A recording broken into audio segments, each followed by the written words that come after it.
आश्रमगीतुं शुक्लपरमहंस आश्रमगीतुं शुकसौनक कौशिक मुखगीतं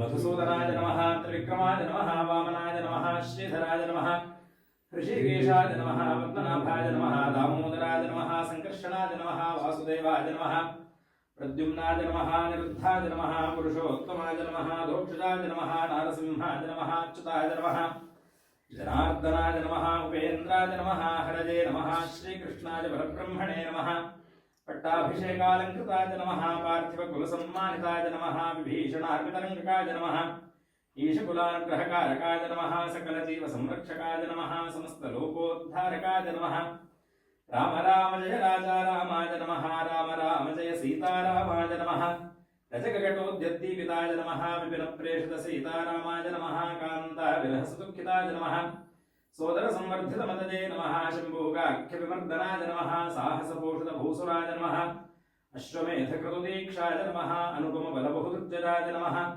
लवकुशजननानन्दिताय नमः, तनुभवसुविनुतनिजगताय नमः, सरसिज बहुमुखबोधिताय नमः, सकलसुरस्तुतशरथाय नमः, भजकाभीष्टितसुरकुताय नमः, भुवनत्रयसम्पूजिताय नमः, अकलङ्कितजनपोषकाय नमः, विनयविशेषसुभूषिताय नमः, नीलमेघनिभविग्रहाय नमः, निर्विकारसदनुग्रहाय नमः, जय जय रघुकुलमुक्तिकाय नमः, जय जय रम्यगुणान्विताय नमः, रघुपतिराघवराजारामाय नमः, पतितपावन सीतारामाय नमः, भार्गवपुरी कल्याण रामचन्द्रस्वामिने नमः, अर्चनपूजां समर्पयामि, नमो भगवते वासुदेवाय, स्वामिदेवने लोकपालने ते नमोस्तु नमोस्तु ते, क्षेमದಿಂದಲಿಪಾಲಿಸಮ್ಮನು ನಮೋಸ್ತು ನಮೋಸ್ತು ते, ಕಾವಲಿಲ್ಲವು ನಿನ್ನ ಬಿಟ್ಟರೆ ಸೂರ್ಯನೇ ಜಗದೀಶನೇ, ನಾವು ಮಾಡಿದ ಪಾಪವೆಲ್ಲವ ಹೋಗಲಾಡಿಸು ಬೇಗನೆ, ಶರಣು ಸ್ವಾಮಿ ಶರಣು ಗುರುವೇ ಶರಣು ಸರ್ವರ ರಕ್ಷಕ, ಶರಣು ಭುವೇ ದೀನಬಂಧು ಶರಣು ಗಾವದ್ಬಾಂಧವ, ಅಂಧಕಾರವ ಹೋಗಲಾಡಿಸಿ ಜಗಕ್ಕೆ ಬೆಳಕನ್ನು ನೀಡುವ ಸೂರ್ಯಚಂದ್ರ ಜಗದಾತ ದೀಪಮಾರತಿ ದೇವಗೆ, ಗಂಟೆಗಣ ಗಣಜಾತ್ಯ ಜನಗಣ ಕುಂಭುಕಹಳೆ ಸಿದ್ಧಪೂಜ್ಯನಾಗಿ ಭಕ್ತರೆಲ್ಲ ಕೈಯ ಮುಗಿದು ನಿಂತರೂ ಕಣ್ಣು ಮುಚ್ಚಿ ಎತ್ತಿದಾರಸಿ ಜ್ಯೋತಿ ರೂಪಕ್ಕೆ ಬೆಳಗುವೆ ಹಾಗಾಕಿದ್ದಾರೆ. ಸಾಮಾನ್ಯ ರಾಮನ ದೇವಾಲಯಗಳಲ್ಲಿ ರಾಮಚಂದ್ರನ ಎಡಗಡೆಗೆ ಸೀತೆ, ಈ ಕಡೆ ಲಕ್ಷ್ಮಣ, ಆದರೆ ಇಲ್ಲಿ ಇಬ್ಬರದ್ದು ಜಾಗ ಬದಲಾಗಿದೆ. ಸೀತೆ ಇರೋ ಜಾಗದಲ್ಲಿ ಲಕ್ಷ್ಮಣ ಇರಬೇಕಾದ ಜಾಗದಲ್ಲಿ ಸೀತಾಮಾತೆ. ಇದು ಒಂದು ವಿಶೇಷ. ಮತ್ತೊಂದು ವಿಶೇಷ, ಆಂಜನೇಯನ ಮೂರ್ತಿ ಇಲ್ಲ. ಎಲ್ಲ ಕಡೆ ರಾಮನ ದೇವಸ್ಥಾನದಲ್ಲಿ ಕೆಳಗಡೆ ಆಂಜನೇಯನ ಮೂರ್ತಿಯನ್ನು ಕಾಣ್ತೀವಿ ಈ ಜಾಗದಲ್ಲಿ. ಇಲ್ಲಿ ಆಂಜನೇಯನ ವಿಗ್ರಹ ಕೂಡ ಇಲ್ಲ.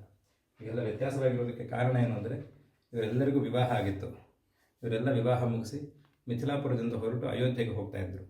ಆಗ ಹೋಗುವಾಗ ಆ ದಾರಿಯಲ್ಲಿ ಪರಶುರಾಮರು ಬರ್ತಾರೆ, ರಾಮನ ಹಿಂದಿನ ಅವತಾರ. ದುಷ್ಟ ಕ್ಷತ್ರಿಯರನ್ನು ಪರಶುರಾಮರು ಸಂಹರಿಸ್ತಾ ಇದ್ದರು. ರಾಮಚಂದ್ರ ಸೀತೆಯನ್ನು ವಿವಾಹ ಆಗುವಾಗ ಶಿವಧನಸ್ಸನ್ನು ಮುರಿದಿದ್ದ. ಅವನು ಹೀಗೆ ಮಾಡಿದಾನೆ ಅನ್ನೋದೆಲ್ಲ ಕಡೆ ಸರ್ವತ್ರ ಸುದ್ದಿಯಾಗಿತ್ತು. ಇದನ್ನು ಕೇಳಿಸ್ಕೊಂಡು ಪರಶುರಾಮರಿಗೆ, ಈ ಹುಡುಗ ರಾಮ ಶಕ್ತಿ ಇದೆ ಅಂತ ಪೂಜ್ಯ ವಸ್ತು ಮೇಲೆ ಶಕ್ತಿ ಪ್ರಯೋಗ ಮಾಡಿ ಪೂಜ್ಯ ವಸ್ತುವನ್ನು ಮರಿತಾ ಇದ್ದಾನೆ. ನಾಳೆ ಅವನಿಗೆ ಪಟ್ಟಾಭಿಷೇಕ ಆಗಿ ಚಕ್ರವರ್ತಿ ಸಾಮ್ರಾಜ್ಯದ ಅಧಿಕಾರ ಸಿಕ್ಕಿಬಿಟ್ರೆ ಇವತ್ತು ಶಕ್ತಿಯನ್ನು ದುರುಪಯೋಗ ಮಾಡೋ ಹಾಗೆ ನಾಳೆ ಅಧಿಕಾರವನ್ನು ದುರುಪಯೋಗಿಸ್ತಾನೆ. ಪ್ರಜೆಗಳ ಮೇಲೆ ಹಿಂಸೆ ಅತ್ಯಾಚಾರ ದೌರ್ಜನ್ಯಗಳು ಮಾಡ್ತಾನೆ. ದುಷ್ಟ ಇವನನ್ನು ಕೊಂದೇ ಬಿಡಬೇಕು ಅಂತ ಹೇಳಿ ಪರಶುರಾಮರು ಶಿವಧನಸ್ಸನ್ನು ಮರೆದಿದ್ದಾನೆ ಅನ್ನೋದು ಗೊತ್ತಾಗಿ ಕೋಪದಲ್ಲಿ ಓಡೋಡಿ ಬರ್ತಾರೆ. ಅವರು ಬರೋಷ್ಟೊತ್ತಿಗೆ ಇವರೆಲ್ಲ ವಿವಾಹ ಮುಗಿಸಿ ಮನೆಗೆ ಹೋಗ್ತಾ ಇರ್ತಾರೆ. ಬಂದು ಪರಶುರಾಮರು ದಾರಿಯಲ್ಲಿ ರಾಮನನ್ನು ಅಡ್ಡ ಹಾಕಿ ಯುದ್ಧ ಮಾಡ್ತಾರೆ. ಆದರೆ ಅದರಲ್ಲಿ ರಾಮನೇ ಪರಶುರಾಮರನ್ನು ಸೋಲಿಸ್ಬಿಡ್ತಾರೆ. ಪರಶುರಾಮರು ಕ್ಷತ್ರಿಯರ ಹತ್ರ ಸೋತಿರಲಿಲ್ಲ, ಮೊದಲನೇ ಸತಿ ಒಬ್ಬ ಹುಡುಗನ ಹತ್ರ ಸೋತು ಹೋಗ್ತಾರೆ. ಆಗ ಪರಶುರಾಮರಿಗೆ ಅರ್ಥ ಆಗುತ್ತೆ, ನಾನು ವಿಷ್ಣು, ಈ ಹುಡುಗ ರಾಮ ನನ್ನನ್ನು ಸೋಲಿಸ್ತಾನೆ ಅಂದರೆ ಈತನು ವಿಷ್ಣುವೇ. ಅವನು ಕ್ಷತ್ರಿಯನ ರೂಪದಲ್ಲಿ ವಿಷ್ಣು ರಾಮನಾಗಿ ಬಂದಿದ್ದಾನೆ. ಇವನು ವಿಷ್ಣು ಆಗಿರೋ ಹೊತ್ತಿಗೆ ಅದು ಶಿವಧನಸ್ಸು ಮುರಿದು ಹೋಗಿದೆ. ಜನ ಇದನ್ನು ಗೊತ್ತಾಗದೆ ರಾಮನೇ ಮುರಿದ ಅಂತ ಹರಡ್ತಾ ಇದ್ದಾರೆ ವಿಚಾರವನ್ನು. ವಾಸ್ತವ ಆಗಿದ್ದು ಹಾಗೆ, ಶಿವಧನಸ್ಸನ್ನು ಬೊಗ್ಗಿಸ್ತಾ ಇರುವಾಗ ಅದು ಮುರಿದು ಹೋಗಿತ್ತು. ಅದೇ ಜನ ಅದು ಮುರಿದು ಹೋಗಿತ್ತು ಅಂತ ಹೇಳಿರಲಿಲ್ಲ, ರಾಮ ಮುರಿದ ಅಂತ ಹೇಳಿದರು. ಅದು ಪರಶುರಾಮರಿಗೆ ಶಿವಧನಸ್ಸು ವಿಷ್ಣುವಿನ ಕೈಯಲ್ಲಿ ಮುರಿಯೋದು ಆಶ್ಚರ್ಯ ಪಡುವಂಥ ವಿಷಯ ಅಲ್ಲ. ಇದು ನಾನು ಕ್ರೋಧದಲ್ಲಿ ಇದನ್ನು ಅರ್ಥ ಮಾಡಿಕೊಳ್ಳಲಿಲ್ಲ ಅಂತ ಅವರು ಪಶ್ಚಾತ್ತಾಪಪಟ್ಟು, ಇನ್ನು ಕ್ಷತ್ರಿಯನ ರೂಪದಲ್ಲಿ ವಿಷ್ಣು ರಾಮನಾಗಿ ಬಂದಿರೋದ್ರಿಂದ ಇನ್ನು ಯಾವ ಕ್ಷತ್ರಿಯರನ್ನು ಪರಶುರಾಮರಿಗೊಂದು ವ್ಯವಸ್ಥೆ ಮಾಡಬೇಕಾದ ಅವಶ್ಯಕತೆ ಇಲ್ಲ ಅಂತಲೂ ಮನಗಂಡು ಅವ್ರೇನು ಮಾಡ್ತಾರೆ, ತಮ್ಮ ಅವತಾರವನ್ನು ಸಮಾಪ್ತಿ ಮಾಡಿಬಿಡ್ತಾರೆ. ಈ ಪ್ರಸಂಗ ಆದಮೇಲೆ ನಾವು ಪರಶುರಾಮರ ಚರಿತ್ರೆ ನೋಡಿದ್ರೆ ಅವರು ಚಿರಂಜೀವಿಗಳು. ಆದರೆ ಅವರೆಲ್ಲೂ ಈ ಪ್ರಸಂಗ ಆದ ಮೇಲೆ ಅವರೆಲ್ಲೂ ಕ್ಷತ್ರಿಯರನ್ನು ಕೊಲ್ತಾ ಇಲ್ಲ. ಮಹಾಭಾರತವನ್ನೆಲ್ಲ ಓದಿದ್ರೆ ಭೀಷ್ಮರಿಗೆ ಗುರುಗಳು ಪರಶುರಾಮರು, ದ್ರೋಣಾಚಾರ್ಯರ ಗುರುಗಳು ಪರಶುರಾಮರು, ಕರ್ಣ ಕೂಡ ಪರಶುರಾಮರ ಶಿಷ್ಯ. ಇವರೆಲ್ಲರಿಗೂ ಪಾಠ ಮಾಡ್ತಾ ಇದ್ದಾರೆ, ಧನುರ್ವಿದ್ಯೆ ಹೇಳ್ಕೊಡ್ತಿದ್ದಾರೆ. ಆದರೆ ಕುರುಕ್ಷೇತ್ರ ಯುದ್ಧದಲ್ಲಿ ಪರಶುರಾಮರು ಹೋಗಿ ಭಾಗವಹಿಸಲ್ಲ. ಕಾರಣ ಏನಂದರೆ ರಾಮನ ಕಾಲಕ್ಕೆ ಇನ್ನು ಕ್ಷತ್ರಿಯರ ಸಂಹಾರ ಮಾಡೋದಿಲ್ಲ ಅಂತ. ಹೀಗೆ ಮಾಡಿ ರಾಮಸೀತೆಯರ ಹತ್ರ ಒಂದು ಪ್ರಾರ್ಥನೆ ಮಾಡ್ತಾರೆ, ನೀವಿಬ್ಬರು ದಂಪತಿಗಳಾಗೋದನ್ನು ವಿವಾಹ ಮುಹೂರ್ತಕ್ಕೆ ಬಂದು ಮಿಥಿಲಾಪುರದಲ್ಲಿ ನೋಡಿಲ್ಲ, ನನಗೆ ಆ ದರ್ಶನ ಕೊಡಿ, ನೀವು ದಂಪತಿಗಳಾಗ್ತಾ ಇದ್ದದ್ದನ್ನು ತೋರಿಸಿ. ಯಾಕಂದರೆ ರಾಮ ವಿಷ್ಣು, ಹೀಗೆ ರಾಮ ವಿಷ್ಣು ಆಗಿದ್ರೆ ಸೀತೆ ಯಾರು? ಮಹಾಲಕ್ಷ್ಮಿ. ಹಾಗಿದ್ರೆ ವಿವಾಹ ಯಾರ್ದು ನಡೀತೀವಿ ಇವಾಗ ಮಿಥಿಲಾಪುರದಲ್ಲಿ, ಅದು ಯಾರ್ದು ಸರಿಯಾಗಿ ನೋಡೋದಾದರೆ ಲಕ್ಷ್ಮೀನಾರಾಯಣರ ವಿವಾಹ. ಇದು ನಮಗೆ ಗೊತ್ತಿಲ್ಲ, ನಮಗೆ ಸಾಮಾನ್ಯರಿಗೆ ಇದು ರಾಮಸೀತಾ ವಿವಾಹ. ಇವರು ಯಾರು ಅಂತ ಗೊತ್ತಿರೋ ದೇವತೆಗಳಿಗೆ ಋಷಿಗಳಿಗೆ ಅದು ಲಕ್ಷ್ಮೀನಾರಾಯಣರ ವಿವಾಹ. ಈ ಥರ ಒಂದು ವಿವಾಹ ಪ್ರಸಂಗ ಅವತಾರಗಳಲ್ಲಿ ಮೊದಲನೇ ಸತಿ. ಮತ್ಸ್ಯ ಕೂರ್ಮ ವರಾಹ ನಾರಸಿಂಹ ವಾಮನ ಪರಶುರಾಮ ಎಲ್ಲೂ ನಮಗೆ ವಿವಾಹ ಪ್ರಸಂಗ ಇಲ್ಲ. ಇದೇ ಮೊದಲನೇ ಸತಿ ವಿವಾಹ ಪ್ರಸಂಗ. ಲಕ್ಷ್ಮೀನಾರಾಯಣರ ವಿವಾಹವನ್ನು ಎಲ್ಲರಿಗೂ ಕಾಣೋ ಹಾಗೆ. ಇದರಲ್ಲಿ ಇನ್ನೊಂದು ವಿಶೇಷ ಏನಂದರೆ, ಹಿಂದಿನ ಎಲ್ಲ 6 ಅವತಾರದಲ್ಲಿ ವಿಷ್ಣು ಮಾತ್ರ ಅವತಾರ ಮಾಡಿದ್ದಾನೆ, ಜೊತೆಗೆಲ್ಲ ಯಾರೂ ಬಂದಿಲ್ಲ. ಆದರೆ ಇಲ್ಲಿ ರಾಮಾವತಾರದಲ್ಲಿ ವಿಷ್ಣುವಿನ ಸಮಸ್ತ ಪರಿವಾರ ಅವತಾರ ಮಾಡಿದೆ. ವಿಷ್ಣು, ರಾಮ, ಲಕ್ಷ್ಮೀ, ಸೀತೆ, ಆದಿಶೇಷ, ಲಕ್ಷ್ಮಣ, ಶಂಖಚಕ್ರ, ಭರತ, ಶತ್ರುಘ್ನ, ಹೀಗೆ ಅವನ ಪರಿವಾರವೆಲ್ಲ ಬಂದು ಇಲ್ಲಿ ಅಷ್ಟು ಜನ ಒಟ್ಟಿಗೆ ಮದುವೆ ಆಗಿದ್ದಾರೆ. ರಾಮನಿಗೆ ಮದುವೆ ಆಗುವಾಗಲೇ ಅವನ ಪರಿವಾರವೆಲ್ಲ ಮದುವೆ ಆಗಿದೆ. ಹಾಗಾದರೆ ಅದು ಸರಿಯಾಗಿ ನೋಡೋರಿಗೆ ಅದು ಲಕ್ಷ್ಮೀನಾರಾಯಣ ಮತ್ತು ಶಂಖಚಕ್ರ ಆದಿಶೇಷಾದಿಗಳಿಗೂ ಮದುವೆ. ನಮಗೆ ಇದು ರಾಮನ ಮತ್ತು ಅವನ ತಮ್ಮಂದಿರ ಮದುವೆ, ಸೀತೆ ಮತ್ತು ಅವಳ ತಂಗಿಯರ ಮದುವೆ, ಸಾಮಾನ್ಯ ಮನುಷ್ಯರಿಗೆ. ಅದರ ದೇವತೆಗಳಿಗೆ ಅದು ಹಾಗಿರಲಿಲ್ಲ. ಆಮೇಲೆ ಇಷ್ಟು ದೊಡ್ಡ ಕಾರ್ಯಕ್ರಮ ವೈಕುಂಠದಲ್ಲೂ ಹಿಂದೆ ನಡೆದಿಲ್ಲ. ಸ್ವಾಮಿಗೆ ನಡೆಯುವಾಗಲೇ ಆದಿಶೇಷನಿಗೂ ಮದುವೆ, ಚಕ್ರಕ್ಕೂ ಮದುವೆ, ಶಂಖಕ್ಕೂ ಮದುವೆ ಅಂತೆಲ್ಲ ಒಂದು ಕಾರ್ಯಕ್ರಮ ಅಲ್ಲೂ ನಡೆದಿಲ್ಲ. 6 ಅವತಾರದಲ್ಲಿ ಮದುವೆ ಪ್ರಸಂಗವೇ ಇಲ್ಲ.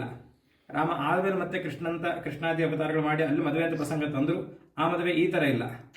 ಹಾಗಾಗಿ ಇದು ಒಂದೇ ಸತಿ ಈ ಥರ ನಡೆಯುವಂಥ ಮದುವೆ. ಇದಿಷ್ಟು ಕೂಡ ಭೂಲೋಕದಲ್ಲಿ ನಡೆದಿದೆ. ಅಂದರೆ ಇದು ಯಾರು ಬೇಕಾದರೂ ಹೋಗ್ಬೋದು, ಎಂಟ್ರಿ ಪಾಸ್ ಟಿಕೆಟ್ ಅಂತೆಲ್ಲ ಏನು ತಗೋಬೇಕಿಲ್ಲ, ಅಷ್ಟು ಸೌಕರ್ಯವನ್ನು ಭಗವಂತ ಕೊಟ್ಟಿದ್ದಾನೆ. ಹಾಗಾಗಿ ದೇವತೆಗಳೆಲ್ಲ ಬಂದು ದರ್ಶನ ಪಡ್ಕೊಂಡ್ರು, ಎಷ್ಟು ಋಷಿಗಳಿಗೆ ಸಾಧ್ಯವಾಯಿತು ಅವರು ಬಂದು ದರ್ಶನ ಪಡ್ಕೊಂಡ್ರು. ಪರಶುರಾಮರು ಮಾತ್ರ ಕ್ರೋಧದಲ್ಲಿ, ಕೋಪದಲ್ಲಿ ಇದನ್ನು ಅರ್ಥ ಮಾಡಿಕೊಳ್ಳಿಲ್ಲ. ಈಗ ಅರ್ಥ ಆಯಿತು ಇಷ್ಟು, ಅದರ ಪ್ರಯೋಜನ ಇಲ್ಲ, ಯಾಕಂದರೆ ಮದುವೆ ಮುಗಿದು ಹೋಗಿದೆ. ಹಾಗಾಗಿ ಪ್ರಾರ್ಥಿಸ್ತಾರೆ, ನೀವು ದಂಪತಿಗಳಾಗೋದನ್ನು ನೋಡೋಕ್ಕಾಗಿಲ್ಲ, ನನಗೆ ಆ ದರ್ಶನ ಬೇಕು ಅಂತ. ಅದಕ್ಕೆ ರಾಮ ಈಗ ಸೀತಾಮಾತೆಯನ್ನು ಬಲಭಾಗಕ್ಕೆ ನಿಲ್ಲಿಸ್ಕೊಂಡು ವಿವಾಹ ಮುಹೂರ್ತದಲ್ಲಿ ಸೀತಾಮಾತೆ ಬಲಭಾಗಕ್ಕಿದ್ರು. ಇವರೇನಾದರೂ ಮಿಥಿಲಾಪುರಕ್ಕೆ ಹೋಗಿದ್ದಿದ್ರೆ ಸೀತಾಮಾತೆಯನ್ನು ಮುಹೂರ್ತದಲ್ಲಿ ಬಲಭಾಗದಲ್ಲಿ ಅಲ್ಲಿ ನೋಡಿರ್ತಿದ್ರು. ಅದೇ ದರ್ಶನವನ್ನು ಪರಶುರಾಮರಿಗೋಸ್ಕರ ಅನುಗ್ರಹ ಮಾಡ್ತಾರೆ. ಹಾಗಾಗಿ ಇಲ್ಲಿ ರಾಮನಿಗೆ ಕಲ್ಯಾಣ ರಾಮ ಅಂತ ಹೆಸರು. ಮದುವೆ ಸಂದರ್ಭದ ದರ್ಶನ. ಆ ಕಾರಣಕ್ಕೆ ಸೀತಮ್ಮನವರು ಬಲಭಾಗ. ಈ ಘಟನೆ ರಾಮಾಯಣದಲ್ಲಿ ನಡೀತಾ ಇರುವಾಗ ಇಲ್ಲಿನ್ನೂ ಆಂಜನೇಯ ಬಂದಿಲ್ಲ. ಆಂಜನೇಯ ಕಥೆಯನ್ನು ರಾಮಾಯಣವನ್ನು ಪ್ರವೇಶ ಮಾಡೋದು ರಾವಣ ಸೀತೆಯನ್ನು ಕದ್ದ ಮೇಲೆ. ಇಲ್ಲಿನ್ನೂ ಆಂಜನೇಯ ಬಂದಿಲ್ಲ, ಹಾಗಾಗಿ ಅವರಿಗೆ ಮೂರ್ತಿ ಇಲ್ಲ. ಆದರೆ ಆಂಜನೇಯ ಸ್ವಾಮಿ ಇಲ್ಲದೆ ಹೋದರೆ ಇವರು ಯಾರಿಗೂ ಪೂಜೆ ಇಲ್ಲ. ಇದು ರಾಮ ಮತ್ತು ಅವನ ಪರಿವಾರದ ನಿಯಮ. ಹಾಗಾಗಿ ಪೂಜೆಗೆ ಅನುಕೂಲ ಆಗಬೇಕು ಅನ್ನೋ ಕಾರಣಕ್ಕೆ ಆಂಜನೇಯ ಸ್ವಾಮಿಯನ್ನು ಹೀಗೆ ಪಾದಗಳಲ್ಲಿ ಸಣ್ಣ ಒಂದು ವಿಗ್ರಹ ಕೊಟ್ಟಿಲ್ಲ. ಹಾಗೊಂದು ವಿಗ್ರಹ ಮಾಡಿದ್ರೆ ಕಥೆಗೆ ವಿರೋಧ ಆಗಿಬಿಡುತ್ತೆ. ಇಲ್ಲ ಅಂತ ಮಾಡೋ ಹಾಗಿಲ್ಲ. ಹಾಗೆ ಮಾಡಿಬಿಟ್ರೆ ಇವರಿಗೆ ಪೂಜೆ ನಡೆಯಲ್ಲ. ಪೂಜೆಗೆ ಮತ್ತೆ ಕಥೆಗೆ ಎರಡಕ್ಕೂ ಅನುಕೂಲ ಆಗೋ ಹಾಗೆ ಒಂದು ವ್ಯವಸ್ಥೆಯನ್ನು ಹೀಗೆ ಮಾಡಿದ್ದಾರೆ. ಇದಿಷ್ಟು ರಾಮಾಯಣದ ಕಥೆ. ಮೂರ್ತಿಗಳನ್ನು ಗಮನಿಸಿದ್ರೆ ಇವರು ಯಾರು ನೇರ ನಿಂತಿಲ್ಲ. ಪಾದದಿಂದ ಸೊಂಟದಿಂದ ಎದೆ, ಹಾಗೆ ತಲೆ, ಹೀಗೆ ಹೀಗೆ ಹೀಗೆ ನಿಂತಿದ್ದಾರೆ. ತ್ರಿಭಂಗಿ ಅಂತ ಕರಿತೀವಿ. ಮೇಲ್ಗಡೆ ಆದಿಶೇಷನ ಹೆಡೆಗೆ ರಾಮನ ಕಿರೀಟ ಮಧ್ಯೆ ಇಲ್ಲ, ಇದನ್ನ ತ್ರಿಭಂಗಿ ಅಂತ ಕರಿತೀವಿ. ಅವರು ಹಾಗೆ ನಿಂತಿರೋದ್ರಿಂದ ಅವರೆಲ್ಲರ ಪಾದ ತೆರಿಗಿದೆ. ಇಲ್ಲ ಸಾಮಾನ್ಯ ವಿಷ್ಣು ಪಾದಗಳು ನೇರ ಇರುತ್ತೆ. ವಿಷ್ಣು ಯಾಕಂದ್ರೆ ನೇರ ನಿಂತಿರ್ತಾರೆ, ಹಾಗಾಗಿ ಆದರೆ ಇಲ್ಲಿ ತ್ರಿಭಂಗಿಯಲ್ಲಿ ನಿಂತಿದ್ದಾರೆ, ಹಾಗಾಗಿ ಪಾದ ತೆರಿಗಿದೆ. ಇದು ಒಂದು. ಯುದ್ಧ ಮುಗಿಸಿ ತಕ್ಷಣ ದರ್ಶನ ಕೊಡ್ತಾ ಇರೋದ್ರಿಂದ ಒಂದು ಕೈಯಲ್ಲಿ ಧನಸ್ಸು ಮತ್ತೊಂದು ಕೈಯಲ್ಲಿ ಬಾಣ ಕೂಡ ಹಾಗೆ ಇಟ್ಕೊಂಡಿದ್ದಾನೆ. ಇಲ್ಲಾಂದ್ರೆ ಸಾಮಾನ್ಯ ಎಲ್ಲ ರಾಮನ ದೇವಸ್ಥಾನದಲ್ಲಿ ಧನಸ್ಸು ಎಡಗೈಯಲ್ಲಿದ್ದರೆ ಬಲಗೈ ಆಂಜನೇಯನಿಗೆ ಆಶೀರ್ವಾದ ಮಾಡ್ತಾ ಇರ್ತಾನೆ. ಆದರೆ ಇಲ್ಲಿ ಯುದ್ಧ ಮುಗಿಸಿ ಹಾಗೆ ದರ್ಶನ ಕೊಡ್ತಾ ಇರೋದ್ರಿಂದ ಬಲಗೈಯಲ್ಲಿ ಎದೆ ನೇರಕ್ಕೆ ಬಾಣ ಹಿಡ್ಕೊಂಡು ನಿಂತಿದ್ದಾರೆ ಇವರು. ಇದು ಮತ್ತೊಂದು ವಿಶೇಷ. ಮತ್ತೊಂದು ವಿಶೇಷ, ಹೆಗಲಲ್ಲಿ ಬತ್ತಳಿಕೆ ಇಲ್ಲ. ಈ ಬಾಣ ಇಟ್ಕೊಳ್ಳೋ ಬ್ಯಾಗ್ ಒಂದು ಇರುತ್ತೆ, ಅದ್ರ ತುಂಬ ಬಾಣ ಹಾಕೊಂಡಿರ್ತಾರೆ. ರಾಮ ಲಕ್ಷ್ಮಣ ಇಬ್ಬರ ಹತ್ರನೂ ಇಲ್ಲ. ಯಾಕಂದ್ರೆ ಇವರೆಲ್ಲ ಮದುವೆ ಮುಗಿಸಿ ಮನೆಗೆ ಹೋಗ್ತಾ ಇದ್ದವರು. ಸ್ವಂತ ವಿವಾಹದಲ್ಲಿ ಯಾರು ಅಸ್ತ್ರಶಸ್ತ್ರಗಳನ್ನು ಧಾರಣೆ ಮಾಡಲ್ಲ. ಅಯೋಧ್ಯೆಗೆ ಹೋಗೋದಕ್ಕೆ ಅದರ ಅವಶ್ಯಕತೆ ಇರಲಿಲ್ಲ. ದಾರಿಯಲ್ಲಿ ಹೇಗೆ ಪರಶುರಾಮರು ಬರ್ತಾರೆ ಅನ್ನೋ ವಿಚಾರ ರಾಮನಿಗೆ ಅದು ಕಲ್ಪಿತವಿಲ್ಲ. ಹಾಗಾಗಿ ಯುದ್ಧಕ್ಕೆ ಬೇಕಾಗುವ ಸಿದ್ಧತೆ ಇಲ್ಲ, ಹೆಗಲಲ್ಲಿ ಬತ್ತಳಿಕೆ ಇಲ್ಲ. ಅದು ಒಂದು. ಎಡಗೈಯಲ್ಲಿ ಕಾಣುವ ಧನಸ್ಸು, ಬಿಲ್ಲಿಗೆ ಕೋದಂಡ ಅಂತ ಹೆಸರು. ರಾಮನ ಧನಸ್ಸಿನ ಹೆಸರು ಕೋದಂಡ. ಹಿಡಿದು ನಿಂತಿದ್ದಾನೆ, ಹಾಗಾಗಿ ಕೋದಂಡ ರಾಮ. ವಿವಾಹ ದರ್ಶನವನ್ನು ಕೊಡ್ತಾ ಇದ್ದಾನೆ, ಹಾಗಾಗಿ ಕಲ್ಯಾಣ ರಾಮ. ಎರಡು ಹೆಸರಲ್ಲಿ ಪೂಜೆ. 1200 ವರ್ಷದ ದೇವಸ್ಥಾನ. ಭಾರತದ ಅತ್ಯಂತ ಪ್ರಾಚೀನ ರಾಮನ ದೇವಸ್ಥಾನ. ಪೂಜೆ ಮಾಡೋ ಸ್ಥಿತಿಯಲ್ಲಿ ಇವತ್ತು ಸಿಕ್ಕಿರೋದು. ಆರೋಗ್ಯ ಕಲಿಸಿರಬೇಕು. ನಿರ್ಮಾಣ ಮಾಡಿದವರು ಚೋಳರು. ಅವರ ಕಾಲಕ್ಕೆ ಒಳಗಿನ ಗರ್ಭಗುಡಿ, ಮೂರ್ತಿಗಳ ಪ್ರತಿಷ್ಠೆ. ನಂತರ ಬಂದ ಶುಕನಾಸಿ ಕೂಡ ಅವರ ಕಾಲದ್ದು. ಈ 2 ಮಂಟಪ 1200 ವರ್ಷ. ಇವರು ಆದಮೇಲೆ ಬಂದು ಹೊಯ್ಸಳರ ಕಾಲಕ್ಕೆ ಮಧ್ಯದ ಮಂಟಪ, ರಂಗಮಂಟಪ ಅಥವಾ ನವರಂಗ ಅಂತ ಕರಿತೀವಿ. ಅದು 900 ವರ್ಷ ಇತಿಹಾಸ. ಅದಾಗಿ ವಿಜಯನಗರ ರಾಜರ ಸಮಯಕ್ಕೆ ಕೃಷ್ಣದೇವರಾಯರ ಕಾಲಕ್ಕೆ ಹೊರಗಿನ ಮುಖಮಂಟಪ ಅದು 550-600 ವರ್ಷ, ಹೀಗೆ ಹಂತ ಹಂತವಾಗಿ ಪೂರ್ತಿಯಾಗಿದೆ. ಈ ಭಾಗ ಅತ್ಯಂತ ಪ್ರಾಚೀನ 1200, 900, 550-600 ಹೀಗೆ ಕಾಲದಲ್ಲಿ ಪೂರ್ತಿಯಾಗಿದೆ. ಈ ಭಾಗ ಅತ್ಯಂತ ಪ್ರಾಚೀನ. ಸೀತಾಮಾತೆ ಬಲಭಾಗಕ್ಕಿದ್ದಾರೆ, ಆಂಜನೇಯನಿಗೆ ಮೂರ್ತಿ ಇಲ್ಲ, ಪರಶುರಾಮನಿಗೆ ಕಲ್ಯಾಣ ದರ್ಶನ ಕೊಟ್ಟ ರಾಮ, ಕಲ್ಯಾಣ ರಾಮ ಅಂತ ಹೇಳಿ.